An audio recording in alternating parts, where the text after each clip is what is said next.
Juste avant que le podcast démarre, je tenais juste à m'excuser parce qu'il y a un ou deux moments où il y a une perte de son. Je crois que le micro a bugué un moment ou deux. Voilà, et j'ai rattrapé comme j'ai pu, mais du coup on n'entend pas forcément beaucoup. Alors normalement ça dure pas très longtemps. Mais voilà, au moins t'es au courant, c'est pas tes écouteurs qui bug. Voilà, désolé, bonne écoute. Salut, c'est Vince, j'espère que tu vas bien. Aujourd'hui j'avais envie de te parler un petit peu de business, de musique business, de l'industrie musicale, euh, histoire de faire un peu le point, parce que je crois qu'il y a énormément de musiciens indépendants qui planent énormément, qui sont quand même pas mal à côté de la plaque vis-à-vis de ce que c'est l'industrie de la musique à l'heure actuelle.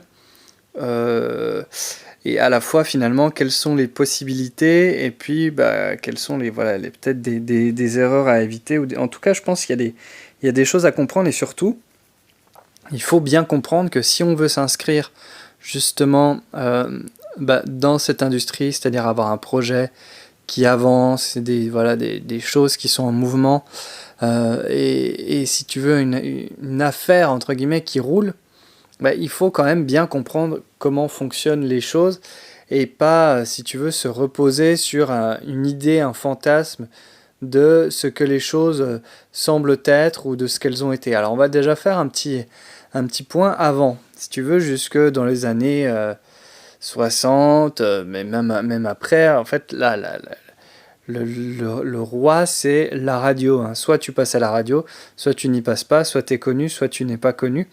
Et finalement, l'industrie est très très très resserrée et elle est la seule détentrice finalement de la production de la musique et de ce qui va être joué et ce qui va être connu. Et si tu veux, c'est l'époque où avec un seul tube, une seule chanson, tu pouvais faire toute une carrière et voilà, et tourner continuellement et vivre correctement de ton art avec simplement voilà, un bon morceau à un moment donné.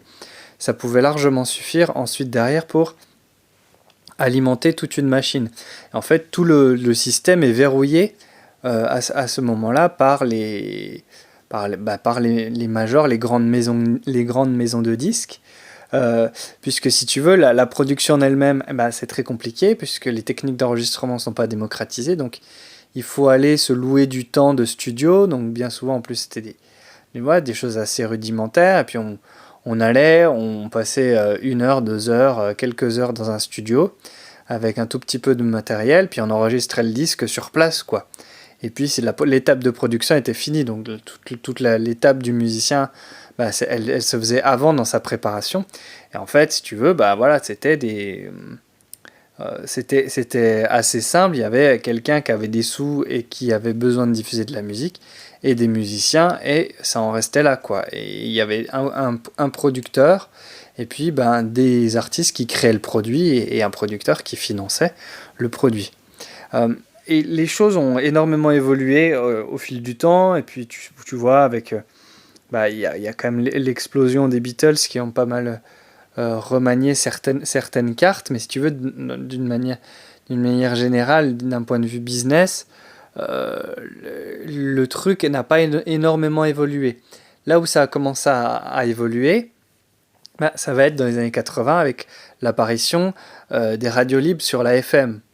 Euh, et là, si tu veux, on a quand même une grosse explosion en termes d'offres musicales, en termes de liberté de ton, et puis si tu veux, de création de stations. Et en fait, plein de stations de radio vont être créées autour d'une seule chose, de la musique. Si tu veux, chose qui était quand même assez rare avant. La musique était une des composantes. Mais voilà, la radio était un média aussi d'information, de débat, etc. Mais si tu veux, des radios qui ne diffusent que de la musique, voilà, à une époque où il n'y avait pas énormément de stations, justement, et où, si tu veux, la communication était ultra régulée, tout ça. Donc, à ce moment-là, arrivent les radios libres et qui cassent complètement tout ça et qui, si tu veux, l'ouverture de la bande FM, ça a été comme une espèce de petite révolution où justement tout ce que les gens écoutaient comme musique obscure, parce que quand je te parle de l'industrie, voilà, je te parle vraiment des choses qui marchaient d'un point de vue mainstream, si tu veux. Ça n'empêchait pas les musiciens de créer dans des styles différents, etc., d'avoir des contre-cultures, des choses underground, mais ça n'était pas diffusé, ou vraiment très très très peu, et c'est des choses de puristes. Les gens allaient fouiller dans des bacs de vinyle, et c'était, voilà, et ça en restait là. Mais si tu veux, l'accessibilité de la musique n'était pas simple. Et du jour au lendemain, avec l'essor justement de ces nouvelles radios, de ces nouvelles chaînes de radio, bah, finalement ça donne aussi beaucoup plus de visibilité à ces nouvelles formes d'expression, à ces nouvelles formes de musique. Et ça a commencé, si tu veux, à vraiment démocratiser aussi bah, la musique, je pense, en tant que produit. Et puis, c'est aussi à cette époque-là que apparaît quand même une énorme révolution aussi, à mon sens. Hein. Bah, c'est, si tu veux, la consommation personnelle de la musique avec bah, le Walkman. Et puis, bah, voilà, depuis, les choses n'ont pas changé. Il suffit de voir le nombre de personnes bah, qui ont un smartphone et qui ont un casque sur les oreilles dans la rue. Ça a été aussi une énorme révolution dans la manière aussi d'appréhender la musique en tant que produit, puisque finalement, bah, jusque-là, la musique c'était quelque chose qu'on écoutait collectivement, en tout cas dont on faisait profiter les gens, que ça leur plaise ou non, et puisqu'on allait mettre un vinyle sur une platine, ou bien on allait écouter la radio, et puis de temps en temps il y allait avoir de la musique. Mais si tu veux, il n'y avait pas énormément d'autres manières que de consommer la musique. Et du jour au lendemain, la musique est devenue aussi une expérience vraiment purement personnelle et qui a fortement contribué bah, justement à démocratiser ça et aussi à démocratiser le concept de l'album, puisque finalement, voilà, on allait pouvoir accéder à des albums pas très chers, puisque le support cassette était quand même moins cher, et on allait pouvoir emmener notre musique partout, ce qui est quand même juste une révolution extraordinaire, quoi. Enfin, moi j'ai des souvenirs gamins d'avoir mon Walkman, j'avais quelques cassettes qu'on piratait, tout ça, enfin, voilà, c'était juste énorme. Et moi j'avais 8-10 ans et j'avais déjà le casque vissé sur mes oreilles, quoi. Donc je sais un peu pourquoi aussi j'ai un peu perdu en termes d'audition. Je pense que ça a commencé dès cette époque-là, voilà. Euh, Si on continue à avancer un petit peu dans l'historique, je fais un peu l'historique pour juste comprendre ce qu'on a vécu et puis où on en est maintenant, mais si on avance encore un petit peu, bah, arrive MTV. Et avec MTV, c'est aussi une nouvelle révolution, c'est-à-dire bah, la présence continuelle de musique à la télévision, puisqu'avant, bah, elle apparaissait dans le cadre d'émissions, dans le cadre voilà, de gens qui étaient invités, etc. Mais là, avec MTV, apparaît réellement l'explosion du clip vidéo, tu vois, de la musique illustrée en fait, enfin des chansons, etc., du top 40, top 50, illustrées par des clips qui démocratisent vraiment ça. Avant ça, ça apparaît dans quelques, comment dire, dans quelques émissions, tu vois, il y a des émissions spécifiques dédiées à la musique, bah, comme le top 50 par exemple, mais si tu veux, là c'est vraiment le début où un média entier uniquement dédié, si tu veux, à la musique, voilà, comme ça émerge et met en avant des groupes qui vont exploser très très rapidement, justement parce que bah, on est sur un réseau mondial, justement, MTV c'est quelque chose d'international, et du coup en fait c'est là où on touche vraiment aussi au côté explosif, c'est parce que du jour au lendemain, bah, voilà, des groupes, des chansons sont exposés à une audience mondiale. Alors même si MTV, moi je me souviens quand j'étais petit, c'était les gens qui avaient un peu de sous, qui pouvaient se payer le câble ou les abonnements, tu sais, canal satellite, ces trucs comme ça. Mais c'était quand même déjà relativement démocratisé, même en France, si tu veux. Et du coup, ça, évidemment, avec MTV, on arrive, si tu veux, à l'âge d'or, on va dire, de la musique telle qu'on l'a connue dans l'industrie, c'est-à-dire vraiment où il y a énormément d'argent, où des carrières se font assez rapidement. Alors je dis pas que que les musiciens n'ont pas travaillé avant, évidemment ils ont travaillé énormément en amont, mais si tu veux, il y a si tu veux, un confort, je pense, pour pas mal d'artistes qui ont émergé à ce moment-là, qui ont eu l'opportunité aussi d'être un peu pris en charge, parce qu'il y avait énormément d'argent dans les budgets de production. D'où venait l'argent? Bah, dans la vente de CD. À l'époque, ce qui fait le gros de l'industrie, ce sont les ventes d'albums, hein, les ventes de disques. Et du coup, si tu veux, on vend des singles pour promouvoir des albums, et puis on vend des concerts pour promouvoir des albums. C'est pas on fait des albums pour partir en tournée, mais vraiment c'était le prétexte de partir en tournée, c'était pour faire connaître l'album et pour le vendre. Et ça c'est quelque chose par exemple qui a été complètement renversé depuis, mais à ce moment-là, si tu veux, l'objet roi c'est l'album et on compte les ventes de disques. Et si tu veux, c'est pas pour rien d'ailleurs que les chiffres des disques d'or, disques diamants ont été un peu revus à la baisse. C'est que voilà, à l'époque, on en vendait énormément jusqu'au tout début des années 2000, je crois. On atteint le pic et puis d'un coup, ça va dégringoler. Euh, mais si tu veux, jusqu'à présent, l'économie tourne quasiment exclusivement à partir de la vente de CD, qui sont vraiment l'objet de consommation courante.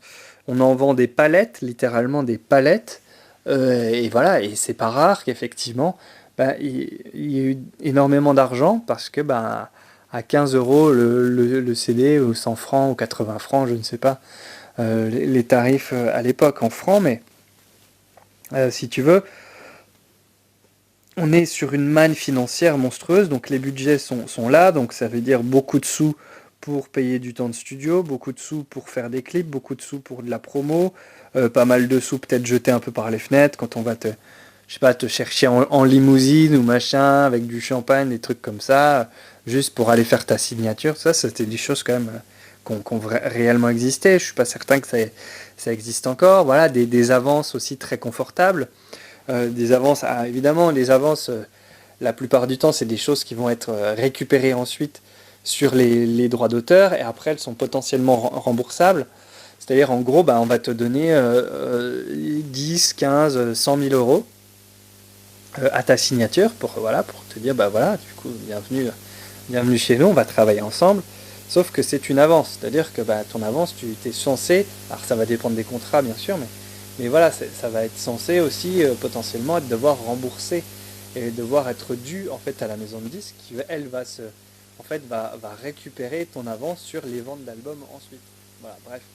Et seulement quand tu as récupéré, remboursé, on va dire, la maison de disques, que tu vas pouvoir toucher aussi tes sous. Tu vas pouvoir toucher les sous qui ont été générés par l'exploitation de ta musique. Bref, c'est une petite parenthèse pour comprendre un peu ça. Donc, on est à l'âge d'or. Et puis, voilà, arrive le début des années 2000. Les tours s'effondrent en 2001. Et puis, l'industrie du disque s'effondre quelques mois, quelques années plus tard, avec l'explosion d'Internet dans tous les foyers, et notamment de l'Internet un tout petit peu haut débit, où on n'est plus obligé d'avoir des CD AOL et Wanadu de 20 ou 100 heures de web qu'on se dispute en famille, mais où on commence à avoir du débit un peu correct, et on va pouvoir commencer à télécharger de la musique. Et avec l'apparition de Napster, en fait, du jour au lendemain, quasiment, les ventes d'albums vont s'effondrer. Il va y avoir iTunes qui va enfoncer le clou aussi, même si on est quand même encore dans l'achat de musique, on entre dans l'ère de la dématérialisation. Et si tu veux, du jour au lendemain, ou presque, on se retrouve tous non plus avec des Walkman, des baladeurs CD, voire des baladeurs mini-disques, mais avec des clés USB, lecteur MP3, je ne sais pas si tu te souviens de ça, et finalement, voilà, on télécharge des chansons sur Emule, des albums, et puis finalement, ça va nous prendre 1 heure pour récupérer un album, ou un peu plus, un peu moins, mais on les récupère, et du coup, voilà, on a juste à les copier sur notre baladeur, et finalement, on vient complètement de casser la consommation de musique, juste avec cette petite révolution technologique qui est Internet. Et en fait, il faut bien comprendre un truc, c'est que il n'y aura plus de retour en arrière possible. Hein. La musique s'est dématérialisée, elle s'est d'autant plus dématérialisée 15-20 ans plus tard. Là, on est à peu près une quinzaine d'années après la fameuse crise du disque. Si tu veux, le disque ne reviendra pas. C'est certain. On pourra toujours dire qu'il y a des bonnes ventes de vinyle, mais le vinyle reste un objet collector, un objet de collection, un objet d'aficionados. C'est pas un objet qui va relancer, revitaliser l'industrie musicale. C'est un très bon objet pour du merchandising, par exemple, pour des groupes indépendants, tout ça. Ce sont des beaux objets, mais voilà, dans la consommation grand public de la musique, tout ça c'est terminé. Et même le format album commence limite à disparaître. Et finalement, aujourd'hui, on se retrouve avec de la musique totalement dématérialisée, en accès libre, quasi illimité, instantané, puisque maintenant on a des débits, malheureusement pas chez moi, sinon tu me verrais plus souvent faire des lives, malheureusement pas ici, mais voilà, il y a du très haut débit, donc en fait tu télécharges des albums en une fraction de seconde, en fait, le temps même de cliquer dessus, c'est déjà téléchargé sur ton disque dur. Et finalement, maintenant, on a même tous des abonnements et pour 10 € par mois, finalement, on peut écouter toute la musique qu'on veut de façon légale. Alors, légale, mais pas forcément éthique du point de vue des artistes, puisque les artistes, je t'apprends rien, touchent vraiment des clopinettes par rapport finalement à ce que vont toucher ces grandes boîtes de la Silicon Valley, voilà, qui mettent en place, si tu veux, une forme un petit peu, on pourrait dire, d'exploitation aussi des artistes. Après, il faut quand même savoir que le streaming fonctionne bien, mais pour les gros artistes, si tu veux, ils sont quand même contents de toucher 0,0001 centime. Il faudrait que je regarde.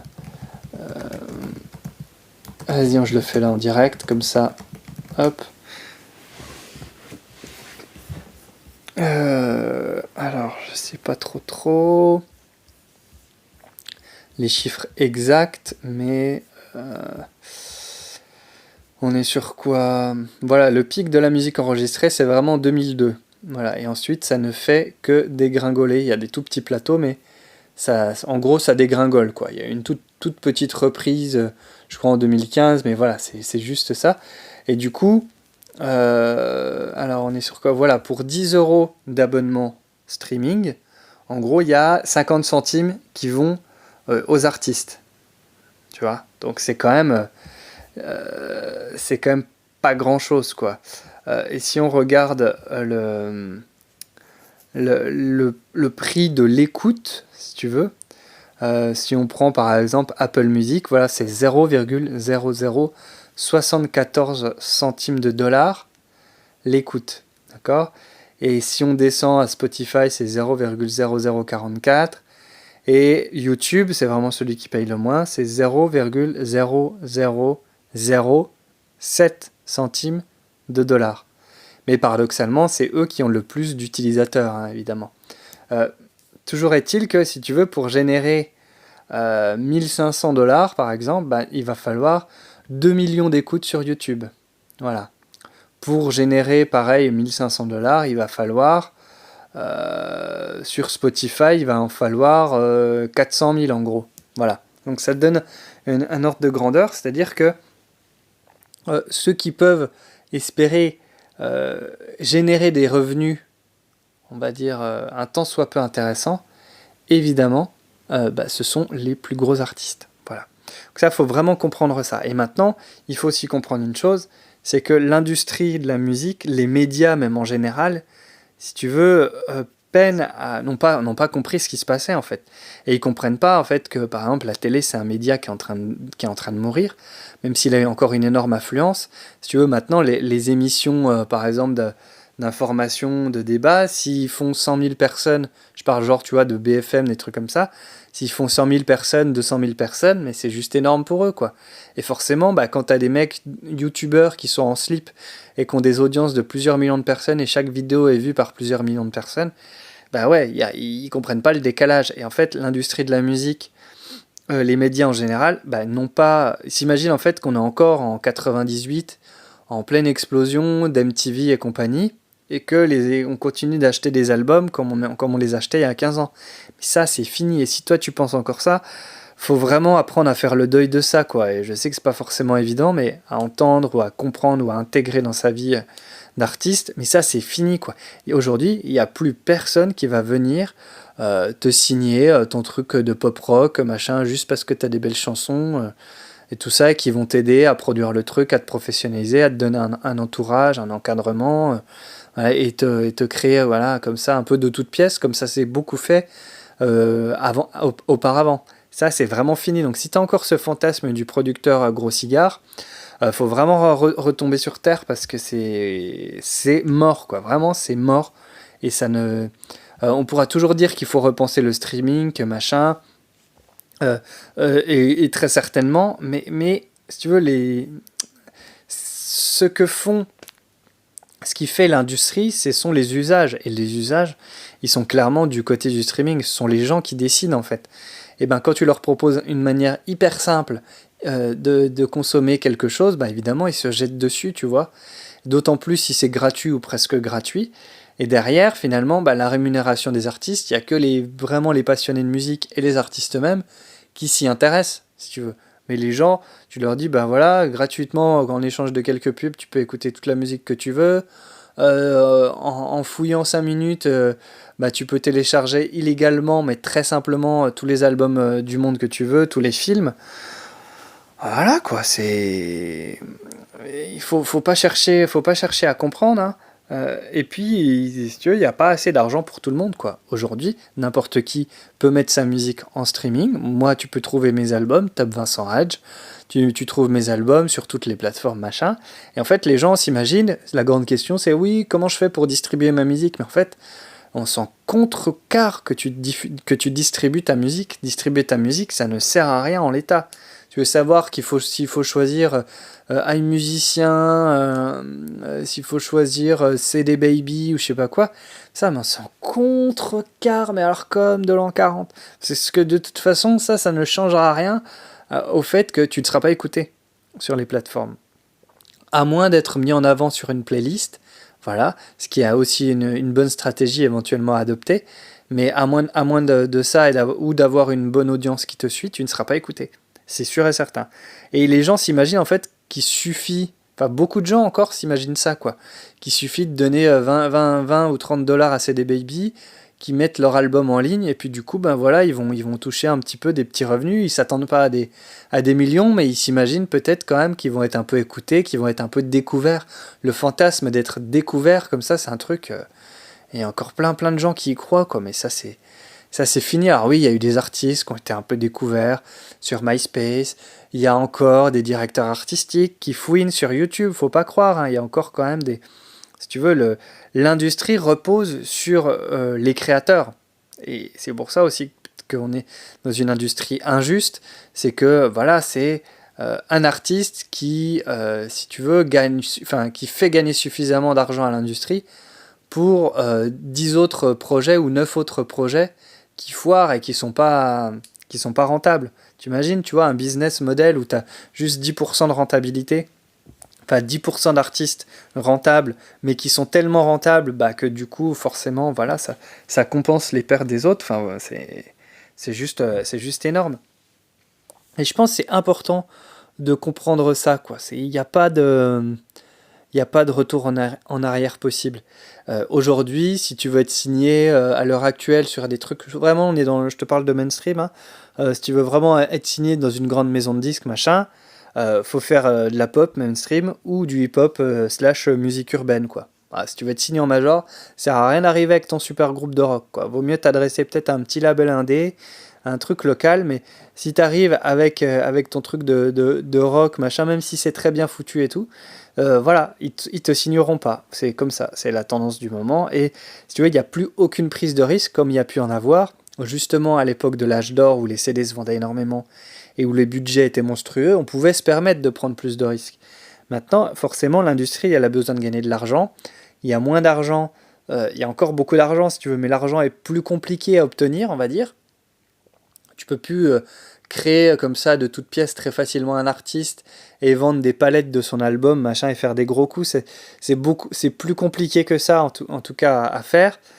Et puis je pense que le public est, mine de rien, assez affûté malgré tout. On pourra dire ce qu'on veut là-dessus aussi, mais moi je pense il a moins envie d'être pris pour un débile, en tout cas je trouve.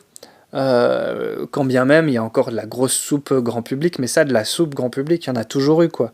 Sauf que maintenant, la soupe grand public, elle est faite par deux connards en slip dans leur salon, si tu veux. Alors qu'avant, bah oui, il fallait avoir des grands orchestres avec des super arrangeurs, des machins. Voilà, c'est juste ça, quoi. Mais si tu veux, enfin, faut se rappeler qu'il y a 15 ans, Pascal Nègre, c'était le PDG d'Universal, si tu veux, il refusait de vendre de la musique sur Internet, quoi. Et il coupait eux-mêmes la branche sur laquelle ils étaient assis, cette industrie. Ils comprenaient pas, quoi. Ils comprenaient pas. Euh, et du coup, si tu veux, voilà, nous, avant, on avait les CD, machin, on les copiait, on les ripait et tout, mais on trouvait pas tout, donc forcément, on en achetait, tu vois. Mais voilà, il faut comprendre que maintenant, c'est terminé, quoi. C'est terminé. Et si tu veux, c'est là aussi la grande force, c'est qu'Internet redonne le pouvoir aux gens. Et si tu veux, maintenant, tout le monde a le droit de parole sur Internet. Alors, c'est à la fois très insupportable, notamment pour la culture des commentaires, des trolls, tout ça, et puis des choses qui sont pas forcément de mauvais goût, peut-être, mais maintenant, tout le monde, si tu veux, peut émerger via Internet. Et c'est ça l'énorme force, c'est qu'en fait, l'essor d'Internet, et c'est ça qui rend fou les médias traditionnels, voilà, tous les créateurs traditionnels, à ceux qui géraient la ressource, voilà, musique par exemple, que sont les maisons de disques, tout ça, en fait, ça qui les fait chier, c'est que Internet redonne le pouvoir aux individus. Voilà. Pour combien de temps encore, je sais pas. Évidemment, il y a déjà de la censure, des choses, machin, qui sont contrôlées, etc. Mais voilà. Si tu regardes juste d'un point de vue global, il y a, il y a jamais eu de meilleur moment que à l'heure actuelle pour faire de la musique et tenter de gagner sa vie avec et tenter d'émerger, en fait. Seulement, il faut bien comprendre les codes actuels. Et les codes actuels, c'est plus de faire un album et d'espérer se faire signer en maison de disques, si tu veux, mais c'est au contraire de prendre son destin en main et de déjà se démerder soi. Je parle vraiment dans le cadre où tu veux être interprète de ta musique, machin, monter un groupe et tout. Il faut vraiment prendre ton destin en main, c'est-à-dire tout faire par toi-même au début. Production, diffusion, promotion, voilà, démarchage, booking, tout ça. Il faut tout faire par toi-même pour montrer en fait que tu es proactif, que tu es en mouvement et surtout montrer en fait que tu es déjà capable, toi, d'avoir fédéré un minimum des gens qui te suivent, un entourage, des gens, une audience, si tu veux. Euh, pour moi, la richesse du futur pour beaucoup de créateurs, ça va être en fait la création d'une audience. C'est vraiment essentiel. Et c'est pour ça d'ailleurs, si tu veux, bah, que moi je fais ce travail sur Internet. C'est que je sais qu'il y a déjà des gens qui me suivent depuis 4 ans. Et certains, bah voilà, ils sont clients à répétition. Tu sais que mon business model, moi, c'est de vendre des cours de musique en ligne, des formations en vidéo. Et si tu veux, si je crée pas d'audience, personne ne va me faire confiance comme ça. Je pourrais très bien lancer des pubs, des machins, mais c'est déjà beaucoup plus compliqué, si tu veux. Et c'est difficile de rester soi-même, en fait. Alors que sur quelque chose où tu restes totalement indépendant, tu restes totalement en contrôle, tu peux rester toi-même. Tu peux rester totalement libre et totalement toi-même. Par contre, et ça ne veut pas dire rester nécessairement seul, hein. Ça veut dire aussi s'entourer. Peut-être tu as des potes qui bossent dans la vidéo, bah, y a peut-être moyen de faire des clips ensemble. Peut-être que tu as des potes qui bossent dans la com, etc. Et voilà, il y a peut-être moyen de te monter une équipe de gens autour de toi. Très certainement des gens qu'il faudra rémunérer d'une manière ou d'une autre parce que le bénévolat, ça va bien un moment, mais voilà, quand tu es étudiant, que tu as un peu de temps, bah, pourquoi pas. Et encore, tous les étudiants n'ont pas le temps, mais au bout d'un moment, quand tu dois gagner ta vie, bah, tu vas prioriser forcément les projets qui te font croûter, quoi. Et c'est tout à fait normal. Mais il y a énormément de choses à faire. Par contre, il faut arrêter de s'imaginer que maintenant, tu vas devenir une rockstar grâce à Internet ou je sais pas quoi. Tu vois, il y a plein de gens qui explosent grâce à Internet, mais il faut voir ce qu'on appelle exploser. Tu vois, qui explosent, c'est-à-dire qu'ils se font largement connaître et qui derrière vont pouvoir éventuellement, s'ils ont été malins, capitaliser, pardon, j'allais dire capituler, capitaliser sur cette audience en fait. Et c'est vraiment ça la richesse des nouveaux modèles, c'est-à-dire que tu prends la parole avec une proposition de valeur, on va dire quelque chose d'unique, un style de musique, une attitude, voilà, peu importe. Et ensuite, tu travailles à promouvoir ça et tu montres en fait qui tu es, ce que tu fais, voilà, qui tu es artistiquement, ta musique. En fait, tu donnes énormément de choses. Tu te donnes avant tout, tu te donnes de ta musique. T'es pas forcément obligé de donner toute ta musique, mais il faut en donner. Il faut donner les choses. Pourquoi? Faut arrêter de croire que voilà, faut pas distribuer des liens, acheter mon album, machin, commander mon album, tout ça. Mais on s'en fout d'acheter ton album. Je suis désolé, quoi. On s'en fout. C'est comme ça. Par contre, là où on va pas s'en foutre, c'est si par exemple, c'est quelqu'un que tu suis depuis un moment, dont tu apprécies le travail, peut-être tu l'as déjà vu en concert, peut-être qu'il fait des vidéos, peut-être qu'il montre, je sais pas, comment il fait sa musique, ou peut-être qu'il montre des coulisses de tournées, de concerts, et je te parle pas d'artistes qui font des millions de vues, ou machin, ou qui sont très connus, juste des groupes indépendants, mais qui, en fait, comprennent que s'ils veulent faire vivre leur projet, il faut voir ça comme un projet d'entreprise, en fait. Et où finalement les employés, les gens qui font tourner la boîte, ce sont les membres du groupe, puis les gens qu'il y a autour, puis le produit, ça va être la musique, et puis tous les produits dérivés qu'il peut y avoir autour de la musique. D'accord? Mais il faut vraiment comprendre ça, quoi. Aujourd'hui, on a changé, on est dans cette espèce d'économie, on va donner des choses aux gens, et puis des gens vont nous rétribuer ensuite, au bout d'un moment, à force peut-être de leur rentrer dedans dans le crâne, de leur donner des choses. Au bout d'un moment, il y a un espèce de principe de réciprocité. Et moi, je sais par exemple qu'il y a des gens, ils m'achètent des cours, ou j'ai même des gens qui m'ont déjà envoyé des sous sur PayPal juste pour me remercier. Tu vois, c'est ouf. C'est ouf. Si je veux me faire un don sur PayPal, c'est vincent@lemusicien.fr. Mais je te demande pas, tu vois. Mais il y a déjà eu 2 personnes, je crois, qui m'ont déjà juste envoyé spontanément comme ça, je sais plus, 15 balles, 50 balles. Enfin, tu vois, c'est pas rien, c'est pas juste une pièce en plus, mais juste pour me dire, bah voilà, ça fait longtemps que je te suis, j'aime bien ce que tu fais. Voilà, c'est juste, ça me fait plaisir de te donner, et puis ça me fait plaisir, j'ai envie que tu continues, quoi, en gros. Et puis ça, tu fais, ah ouais, quand même, quoi. Et je sais, voilà, que j'ai des clients, ils me suivent, et quand je sors des formations plusieurs fois par an, on va dire, et je sais qu'il y en a certains, ils les achètent toutes.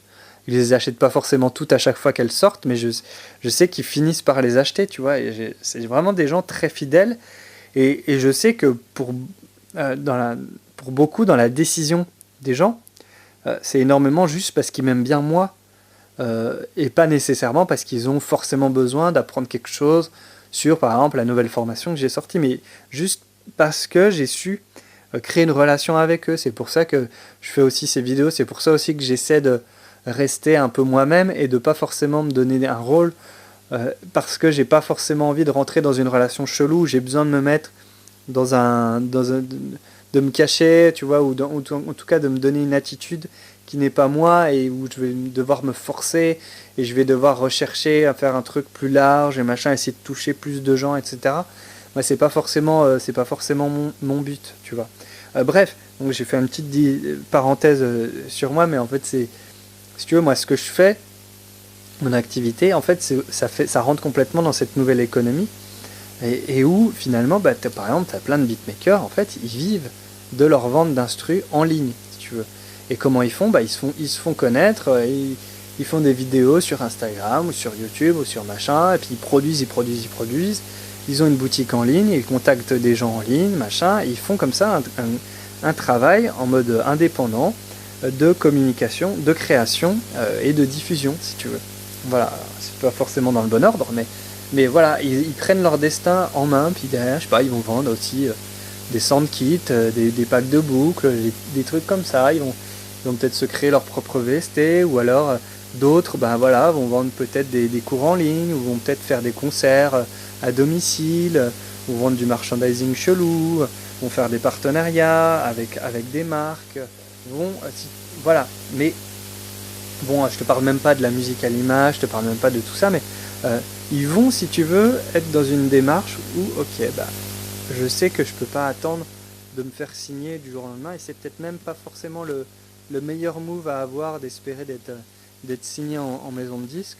Je pense, sauf si tu es auteur et que tu veux juste vendre des titres à d'autres, machin, mais je pense en termes juste de projet artistique pur et dur, où tu es un groupe et tu veux faire des concerts et des albums et faire connaître ta musique, c'est pas forcément le meilleur move, justement, parce que tu risques plus d'être déçu et plus d'être mis finalement dans un placard et de pas avoir la main mise sur ton projet que de vraiment qu'il y ait un coup de boost. Je te dis pas que faut pas l'envisager, mais voilà, faut quand même y réfléchir.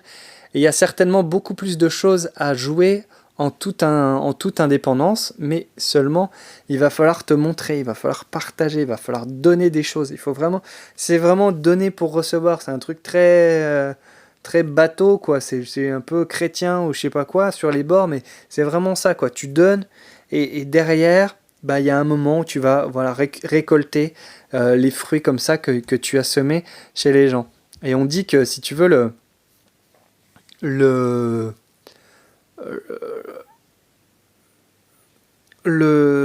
comment dire, oula, j'ai perdu le fil, tu vois, j'ai eu le malheur de lire une phrase, puis j'y ai beaucoup parlé. Tu vois, par exemple, je vais pas couper ça au montage, ça sert à rien, tu vois. Moi, me mets vraiment dans la posture, on discute ensemble. Bon, bah, je sais plus.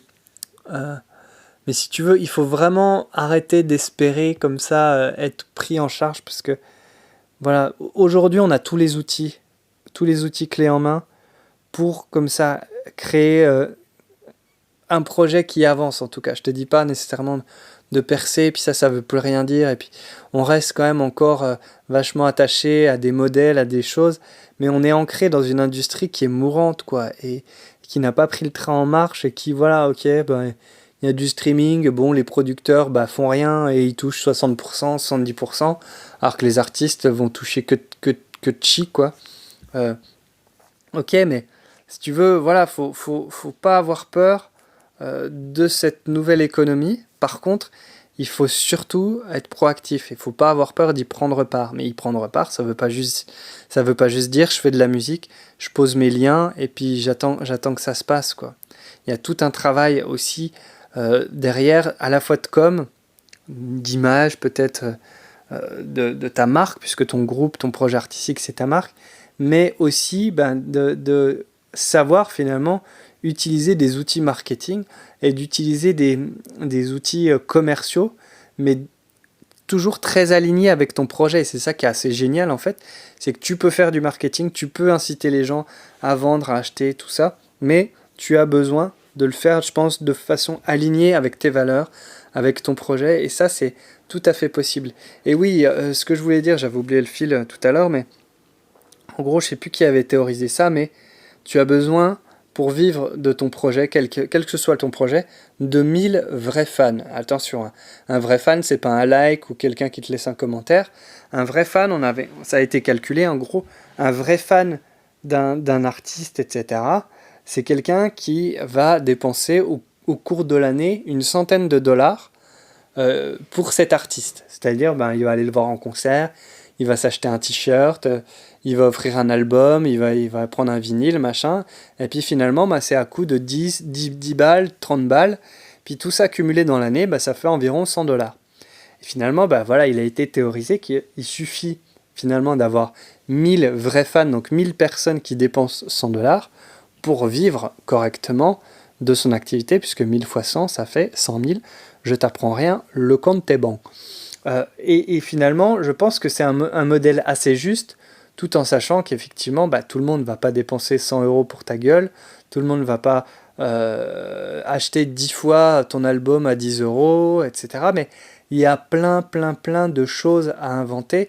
Et bah, voilà, les choses à inventer, on va en parler, je pense, dans le prochain audio, parce qu'il y a vraiment beaucoup de possibilités pour monétiser ta musique. Et c'est vraiment un gros morceau, donc voilà, peut-être je le ferai en vidéo, peut-être juste en audio comme ça, à la cool, que tu puisses m'écouter sous ta douche, pour t'endormir ou pour faire ton footing si t'es motivé.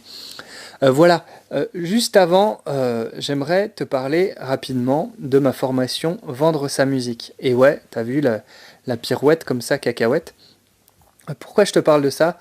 Parce qu'en fait, c'est, si tu veux, un cours qui est à mon avis un peu unique, en tout cas dans le monde francophone de la musique et de la production musicale.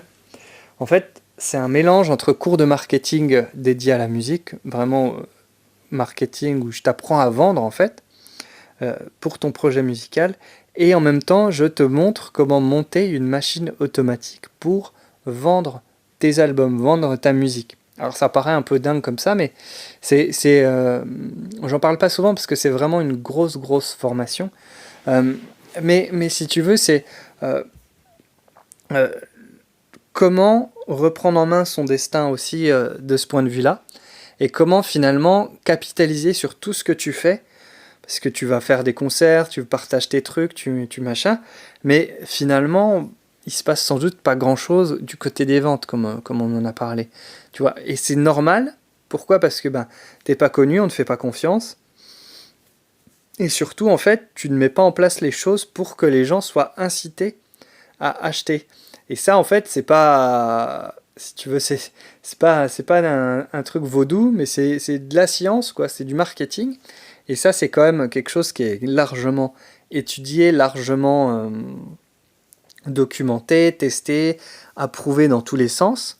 Et moi, c'est ce que je te propose de découvrir dans cette formation. Donc, c'est vraiment comment te créer un système pour vendre ta musique. C'est vraiment une machine à vendre, hein. C'est vraiment ça, hein. C'est donc, c'est comment passer d'une personne qui te découvre à une personne qui finit par t'acheter quelque chose, si tu veux. Voilà. Et c'est vraiment l'idée, c'est voilà, c'est de découler les stocks de CD, les cartons qui traînent, ou en tout cas d'inciter les gens, si tu veux, à sortir le billet, à sortir la CB, à lâcher la pièce pour ta musique. Et en fait, ce truc-là, il se fait pas tout seul. Pourquoi? Parce qu'il faut comprendre en fait les rouages de la vente. Il faut comprendre qu'est-ce qui nous pousse à acheter. Et puis moi, ce que je te propose, du coup, c'est ça, c'est de prendre un raccourci avec moi, de comment augmenter tes chances en fait de vendre grâce à, si tu veux, la magie entre guillemets du copywriting, et d'apprendre à raconter ton histoire, et d'apprendre à raconter, si tu veux, quel est ton projet en fait. Et ça, c'est des compétences en fait qui s'apprennent, qui sont pas forcément innées pour tout le monde. Alors il y a toujours des mecs qui ont la tchatch, qui vont voir les gens, qui serrent des paluches, qui vendent bien leurs trucs, mais je sais que la majorité des musiciens, et c'est mon cas, et j'y travaille continuellement, c'est vraiment pas facile quoi. Du coup voilà, ça c'est une formation qui est vraiment assez unique, puisque voilà, on parle vraiment de web marketing musique. Et puis, action ultra concrète où je monte un système devant toi, je te montre tout. T'as toutes les vidéos vraiment détaillées avec plein de tutoriels, avec plein de. Voilà, t'as à la fois vraiment une grosse partie de théorie et une énorme partie où on met les choses en pratique. Et en fait, quand bien même tu mets pas exactement les choses totalement en pratique, déjà rien que tout ce que tu vas apprendre, ça va vraiment déjà te donner un gros coup de boost dans ton projet. Ça, j'en suis certain. Alors après, voilà, c'est quelque chose qui est pas pour tout le monde, hein. C'est pas pour les gens qui veulent vivre de leur musique du jour au lendemain, qui sont pas prêts à investir en eux, qui cherchent un peu un bouton magique, tu sais, comme beaucoup, quoi. Ils s'imaginent que voilà, ça y est, j'ai fait mon truc, puis c'est bon, ça va arriver. Voilà, faut. Et puis, il faut avoir aussi un rapport un peu détaché entre l'argent et la musique, comprendre que si on veut faire vivre son projet, sans même parler de se faire vivre soi, mais si on veut juste voilà, faire avancer son projet, il y a besoin d'argent, quoi. Il y a besoin d'argent pour organiser des choses, pour financer des choses. On a besoin de ça, quoi. C'est pas un truc qui est sale, quoi. C'est juste un outil dont il faut savoir se servir, et dont il ne faut pas avoir peur de se servir. Donc si toi, t'es chaud pour, si tu veux, apprendre à monétiser vraiment ta musique, et si tu as déjà un projet ou en cours, ou quelque chose que tu veux lancer, mais que tu veux le lancer sur les bons rails, etc. Si tu es motivé vraiment pour ça, et voilà, si tu sais que si tu veux, la route est longue, mais si tu veux quand même prendre un petit coup d'avance, je t'invite à regarder le premier lien dans la description. Dans tous les cas, on se retrouve dans une prochaine vidéo. Si ça t'a plu, n'hésite pas à laisser le petit pouce en l'air, à t'abonner à la chaîne, ou laisser